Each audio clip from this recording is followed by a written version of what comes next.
We hit the conclusion of a historic and unprecedented season. The NBA Finals ended last night in 6 games, as kind of predicted in a few ways, with the Los Angeles Lakers beating the dog snot out of the Miami Heat. A lot closer than what it actually was, but it's 106-93.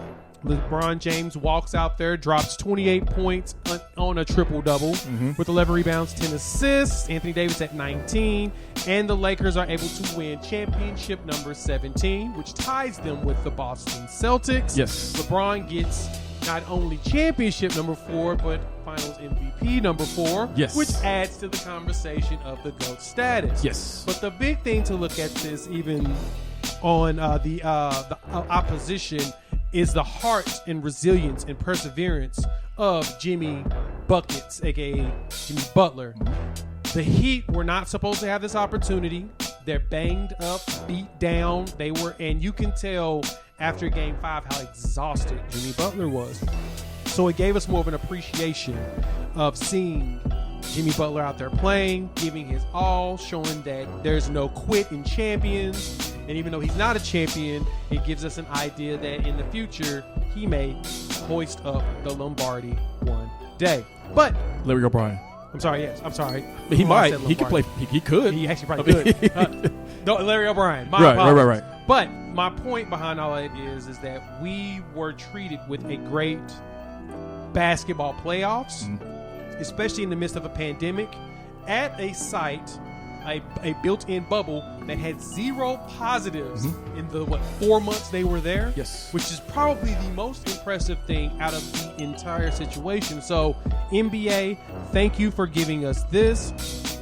Lakers, thank you for giving us this entertainment. Heat, thank you for battling it out. Nuggets, thank you so much for knocking off the Clippers and coming back 3-1 twice. We appreciate all of your contributions to our pandemic experience. So, Jimmy, what'd you think about it? Well, it's interesting. The more you are around someone, the more it seems like you start to think in certain ways as that person thinks. Okay. And I say that in reference to myself, to you. Okay. Because as much as I wanted this championship for LeBron and for the Lakers and for Kobe and the Bryant family and everyone affected by that, the city of LA, etc., and as much as this is going to add unto the conversations, the arguments, the GOAT debates that go on and make it even that much more interesting, and as good as it felt for me to see the Lakers do this in 6, 5 would have been better, but 6, everyone will accept that. Right. I walked away from this, and the first thing I truly wanted to talk about is essentially what you pivoted to, which was the Miami Heat. Yes. The way that the Heat played basketball in not only this finals, but in the playoffs period, to where they were getting to places that no one expected, to where they outgrinded their opponents. In a sense, it's like watching Rocky, out-punching their opponents, being a piece of iron, never giving up, no matter how down you are, no matter who's in front of you. I walked away from this I had respect for this team, but even more respect. And I think that early in the season when we did our preview show, you were higher on them than I was, because I thought to myself, okay, Miami Heat getting Jimmy Butler, one of the best two-way players in the league. They're going to be about a 4 or 5 seed, which they were, but they're not going to get past the second round of the playoffs, which they did and more. And you picked them to go, I don't think you had them going to the finals, but you had them a much higher seed than I did, and you had them going further in the playoffs than I did. So clearly you saw something in this team that I didn't see yet until they got to the bubble. So the way that they played together, the way that they played basketball in the way in which it should be played, the way that they looked, the way the Clippers were supposed to look, my biggest takeaway from this, outside of the joy of finally seeing LeBron hopefully get some more damn respect, as he said, I love it, is the way this Miami Heat team played, being led by Jimmy Butler. And I love seeing players like this who come from rough backgrounds, who really come out of the mud to become something more than anyone ever thought that they could be, because LeBron did the exact same thing coming from where he came from. But to me, talk a little bit more just about what you saw in this Miami Heat team and Jimmy Butler and the impression that they left on you. So my take has always been with Jimmy Butler that the opposite of what the media and every other fan has made out with him. for the most part, everyone's considered Jimmy Butler as a troublemaker. He's a head case. He's a cancer. He's this, that, and the other. And I remember watching him at Chicago with the Bulls and kind of how that started to implode when Dwayne Wade was there. Right. And I started to pay attention to it. Then he went to Minnesota. And then when he went to Minnesota and that incident went down, the light bulb hit me. Jimmy Butler thinks he is not a good basketball player. Jimmy Butler believes he's where he's at because of hard work. He pulled up his bootstraps, the typical Republican talking point. Right. In his mind, everybody in this league is a better player than him, but no one will outwork him. And because they refuse to outwork him, he will perform better than them. But that chip on his shoulder is the reminder that he has to keep working hard. And that's the one thing that has propelled him so much higher. I think Jimmy Butler is a lot better player than he thinks. He has a lower opinion of himself than most fans do, especially myself.